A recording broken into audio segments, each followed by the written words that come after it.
The test is in 4 sections. At the end of the test, you will be given 10 minutes to transfer your answers to an answer sheet. Now turn to Section 1. Section 1. You will hear a telephone conversation between a client who wants to rent short-term accommodation and a rental agent. First, you have some time to look at questions 1 to 5.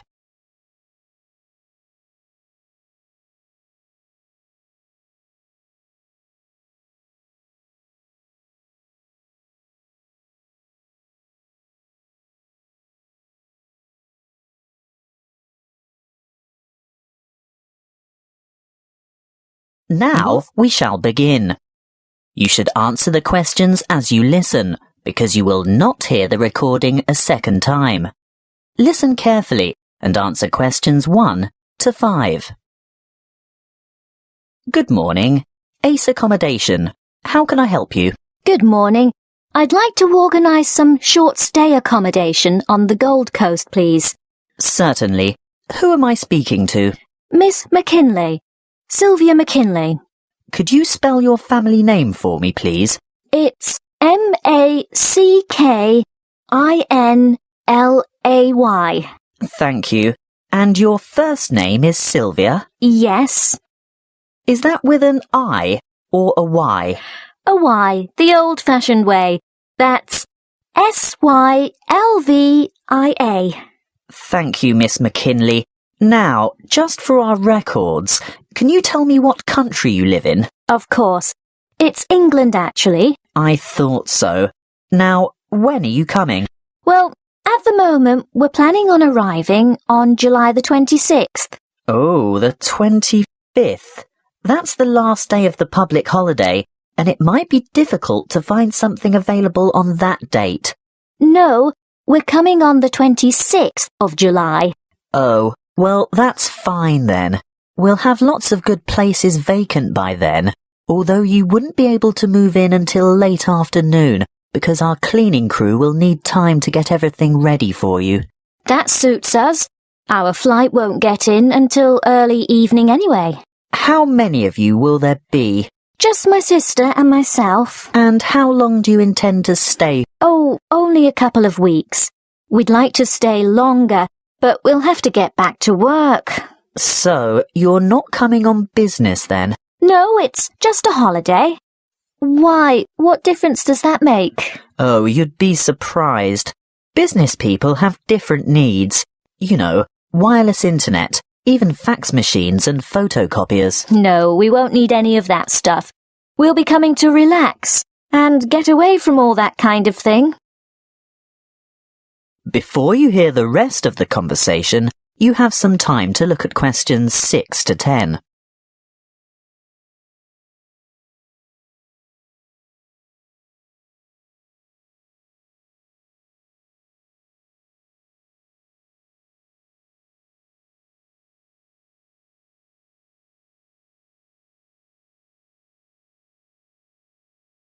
Now listen and answer questions 6 to 10.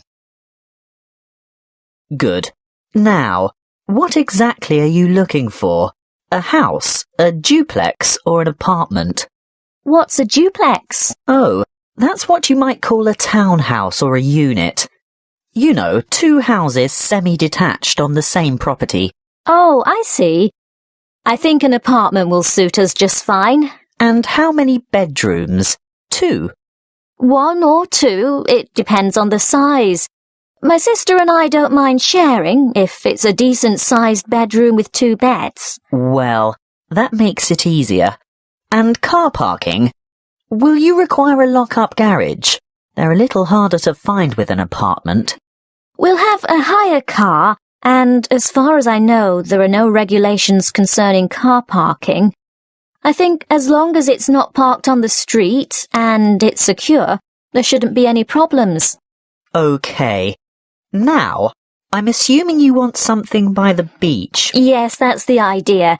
We want to enjoy the surf, sand and sunshine. Okay, but before we settle on an area and discuss your price range, I'll need to know about other necessities. What do you mean? Well, for example, Do you want to be close to a shopping mall or the casino or the fun parks? Or do you want to be in a complex with or near a swimming pool?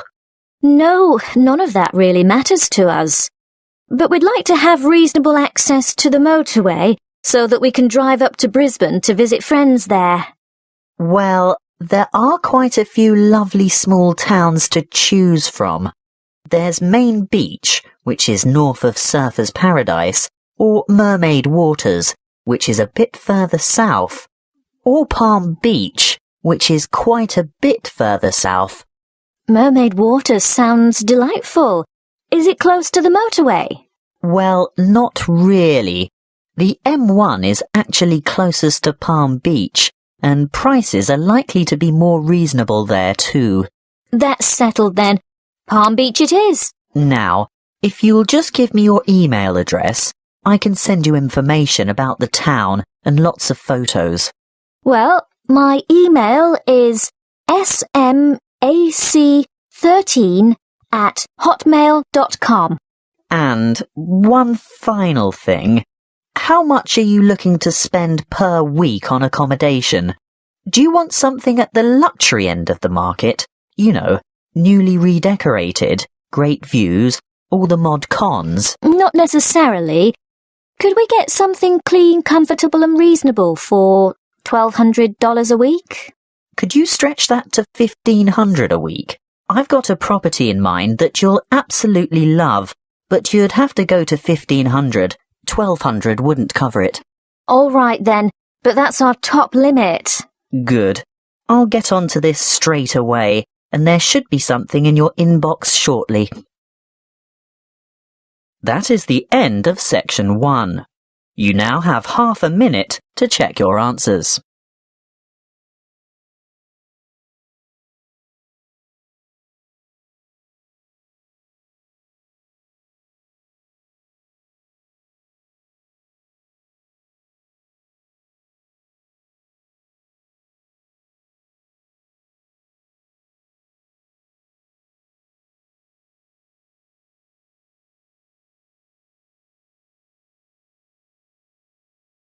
Now turn to Section 2.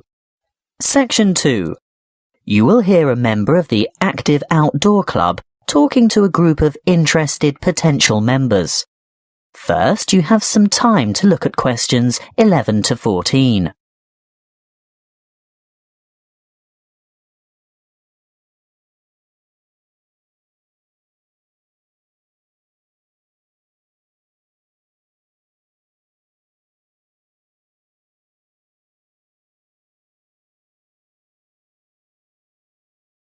Listen carefully and answer questions 11 to 14. I'd like to welcome you all to our Active Outdoor Club. I'll start by telling you a little bit about the history of the club and all that it can offer, and there will be a chance for you to ask questions over tea and coffee in the lobby afterwards. You'll also be able to pick up pamphlets from the table at the back of the hall, and if you wish to purchase any of our products, Bill will serve you at the front counter. As most of you probably know, the club was founded by Nick Noble about 30 years ago. He thought of placing an advertisement in the local newspaper or erecting a billboard somewhere, but it was the radio that he decided on to reach the most people. You know, other people who might be interested in outdoor pursuits. Just basic activities like walking or tramping. Anything active that could take place in some of the beautiful outdoor settings that this country has to offer. Nick was overwhelmed by the response he got, and the club soon grew from a dozen or so friends and enthusiasts to around 200 members 20 years ago, and steadily since then to reach a membership of over 2,500 now. You don't have to be a hardened athlete or extreme adventurer. On the contrary, it's a group that encourages friendship and fellowship through social and recreational activities. The club tries to cater for all levels of maturity and both genders. In fact, anyone who has the physical ability and a moderate level of health and fitness to participate in open-air activity on a regular basis. I think our youngest member is a 5-year-old boy and our oldest member is a 75-year-old man. Of course, we have more challenging opportunities for those who are up to it, but all excursions are graded according to level of difficulty, and there will always be something for those families with small children. More about that later. I'm sure you realise that it's part of the focus of the club to ensure that our natural environment is kept as pristine as possible. We all have a keen interest in conservation, and many of our members contribute their time or give a monetary donation to organisations that work to enhance and beautify our natural heritage. Before you hear the rest of the talk, you have some time to look at questions 15 to 20.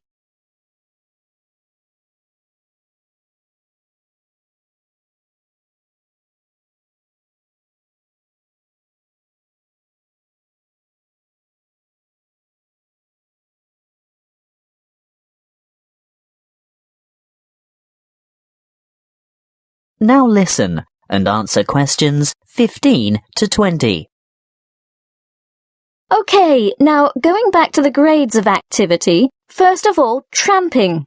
This is very popular with singles and couples without children, but is certainly not restricted to those groups. Tramping is arranged for Tuesdays and Saturdays throughout the year. Most tramps are of a duration of 3 to 5 hours, depending on the weather and the terrain, and of course the time of year. You would need to check the newsletter or the website to find out place and time, and if you wish to participate, phone the coordinator who can give you more information.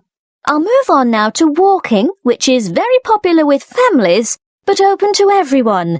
And walks are arranged for every Thursday and every Sunday over the course of the entire year.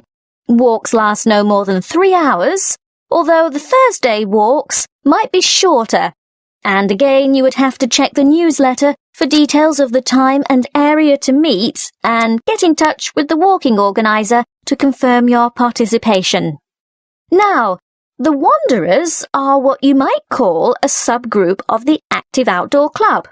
This group was set up to cater for the less active, more elderly, or families with very young children who still want to enjoy the great outdoors, but without quite so much exertion. Bear in mind that the length of these activities is variable, but we're always home before dark. Any member of the club is welcome to join in their activities on a Sunday, which include visiting some of our more beautiful parks and botanical gardens, beach walks, picnics, and even boat trips to visit some of the small islands off the coast. Often guided tours can be arranged if there is enough interest. If you'd like to see what the Wanderers are up to, check the website and then phone the leader for more information. I'll bet you're all ready for that cup of tea now. But before I finish, I really must mention something that can be a lot of fun. A great opportunity to form new or strengthen existing friendships, and a chance to explore a part of the country that you may never have seen before. These are our mystery weekends. The committee puts a lot of time and effort into the organisation of these weekends away, not only for health and safety reasons, but also to ensure that everything runs smoothly and everyone has a good time. There will be a charge to cover travel and accommodation costs, but apart from that, it's an affordable and exciting weekend away from the city. For more information, call the chairman of the committee. You'll find his phone number in the newsletter. So, that's all I have to say at this point. Please enjoy the refreshments, chat with the others, and feel free to ask questions. All the committee members are wearing large red name badges, so they're easy to find. That is the end of section 2. You now have half a minute to check your answers.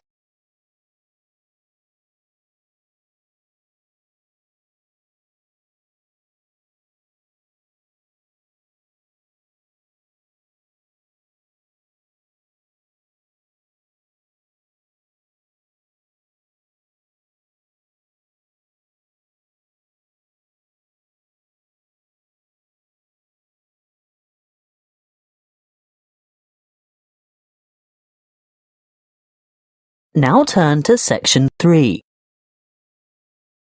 Section 3. You will hear a conversation between an academic advisor and a student asking for information about a particular subject that she wants to study.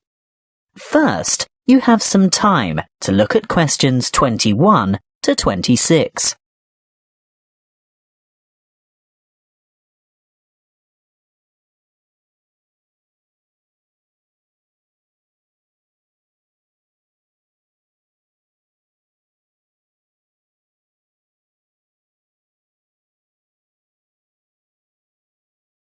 Listen carefully and answer questions 21 to 26.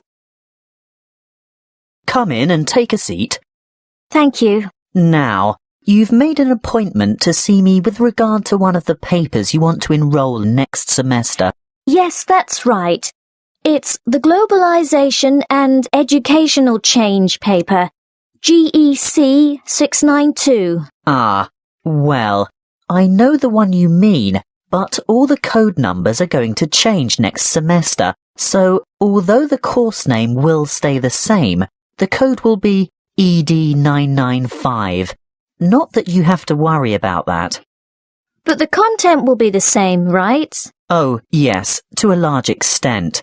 The objectives are still to provide you with the skills and knowledge for analysing the challenges that globalisation poses for education. Yes, that's what I'm really interested in. The future of education. Not where we are now, but where we're heading. Well, you'll most likely enjoy the course because it'll give you the opportunity not just to explore, but also to document the advancement of new educational developments. And there'll be quite a lot of analysis involved. Yes, obviously.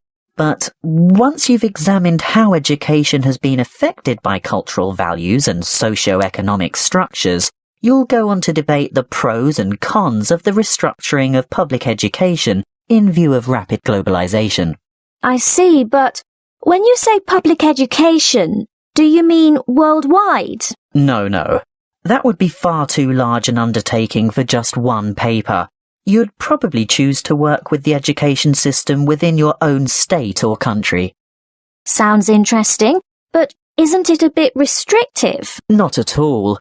From there, you'd move on to explore the impact of internationalization on curriculum diversity in both developing and developed countries.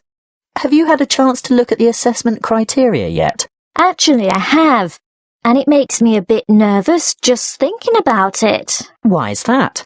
Well, I see that the first assignment starts with an illustrated PowerPoint presentation to the rest of the class. I've never done one before. No need to worry. You can get help with that. Anyway, this presentation isn't graded. It's what we call a formative assessment. The feedback you get will help you to finalise the written review. That's a review of those academic articles in the first part of the reading list, right?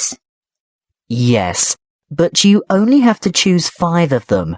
That first assignment is worth 30%.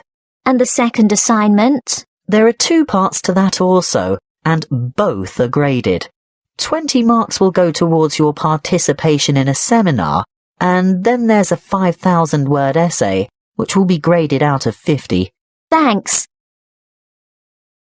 Before you hear the rest of the conversation, you have some time to look at questions 27 to 30.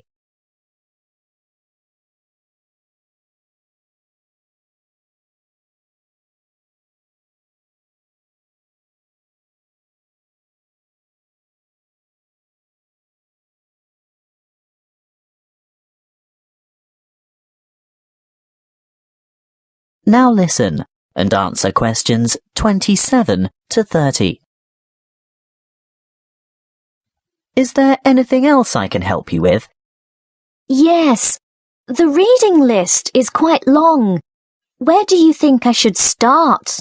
Well, I'd suggest you leave the articles until the semester is underway, but a good preparation would be to look at some of the major texts.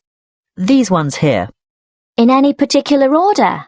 You could start with this one by Tower, here at the bottom of the page. Sorry, who? Tower, TOWER, 2007, Comparative Education. That should give you a good basis. Then move on to Eliot, Educational Issues of the New Millennium. But be sure to get the 2008 edition, not the original 1998 edition, because so much has changed since 1998. The new edition has extensive revisions and a lot of new material. Okay, so that's Tower first, then Eliot. I think I could handle a couple more over the summer break. Well, in that case, look for Brown's Education and Globalization, published in 2009. Actually, there are quite a few books by Brown, but I'd start with that one and leave his others till much later. And I'd also really recommend this one here, Globalization and Knowledge Policy by York, published quite recently in fact, 2010. That is the end of section 3. You now have half a minute to check your answers.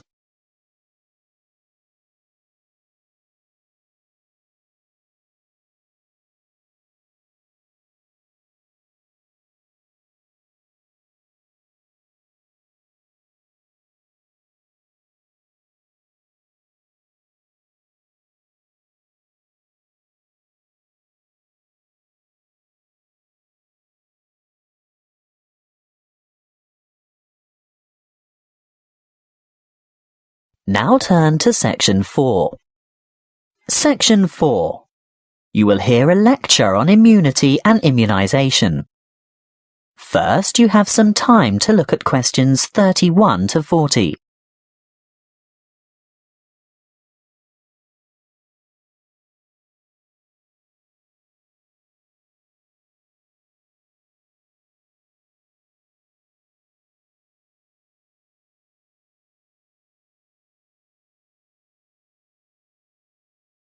Listen carefully and answer questions 31 to 40. Good afternoon, and thank you for your warm welcome. This will be the first talk in a series of 5 on health interventions, protection and prevention. Could I start by asking for a show of hands? How many of you have had a flu vaccination at the beginning of winter? I thought so. You young ones always think you're indestructible.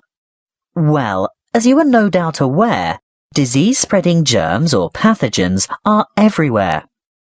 On a daily basis, the human body has to ward off attacks by various harmful bacteria and viruses. A healthy body has a good defense system against many of these germs, but the defense only operates well against microorganisms that it has already encountered, in which case it is said to be immune. There are 2 ways in which humans acquire natural immunity. Actively, when a person has first suffered and then recovered from an illness, and passively, when ready-made protection is transferred into the body, for example, from the maternal blood via the umbilical cord to an unborn child, or through breast milk. Now, artificially acquired immunity can help the body to fight disease, so we can use active immunization as a preventative measure. This is when a person is vaccinated against an illness by injection or oral ingestion of a tiny amount of weakened or inactive germs, not enough to actually cause him or her to contract the illness, but sufficient for the body's defense system to recognize and respond to the threat by forming antibodies. Intervention using passive immunization, on the other hand, is a method of curing an illness after it is too late for prevention. It is less effective than active immunization and takes longer to work. It is used when the body has already been invaded by bacteria and the person is ill. In this case, there is no time for the body to make antibodies of its own, so proteins, usually taken from the blood of animals, are injected to equip the patient with the essential antibodies to combat the particular illness. Let's have a quick look at a bit of history. The discovery of vaccination to boost the body's immune system by making it sensitive to particular disease-causing bacteria was made by an 18th century English doctor called Edward Jenner. he noticed that survivors of smallpox, a common but extremely dangerous disease, never contracted the disease a second time. In other words, they were immune. He studied a similar disease in cows called cowpox and realized that people in contact with the infected cows became ill with symptoms resembling smallpox. However, this disease was quite mild by comparison, and those who contracted cowpox were then immune to smallpox. He conducted an experiment by injecting a child with a small amount of pus taken from a cowpox pustule. The child subsequently became ill, but soon recovered. Later, he injected the child with pus from a smallpox pustule, and the child did not get sick. He had developed immunity to the more dangerous disease. The antibodies produced to fight the cowpox bacteria had been able to fight off the smallpox bacteria. What are antibodies? Well, antibodies are made by white blood cells called B lymphocytes, and this is done in response to the presence of antigens, or other bacterial toxins, which have been released by the microorganisms, what we commonly refer to as germs, that have invaded the body. These Y-shaped antibodies, or you can think of them as antitoxins, may stop the toxins or repair the damage they have done by what is known as the antigen-antibody reaction, which takes place within the plasma of the blood. A correct antibody, for that disease, clings to a particular antigen in order to render it harmless. Large numbers of these pairs clump together to form a bigger unit. This is called agglutination and is able to be seen by the naked eye, which is very helpful for doctors and other specialists to determine which illnesses a patient is immune to. Inoculation or active vaccination can protect people from serious diseases. The vaccine may make a person feel unwell for a few days when the immune system starts to produce antibodies to match the introduced antigen. This is called a primary reaction. If that particular antigen should ever enter the body again later, a secondary reaction takes place. The body is then able to produce large numbers of corresponding antibodies within a short time, so the invading antigens are quickly wiped out, without the person suffering any harm from the disease. That is the end of section 4. You now have half a minute to check your answers.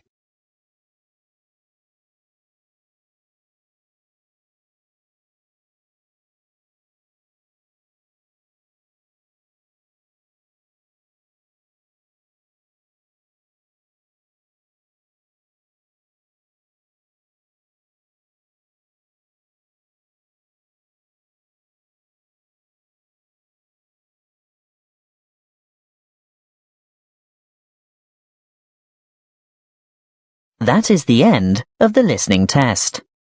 You now have 10 minutes to transfer your answers to the listening answer sheet.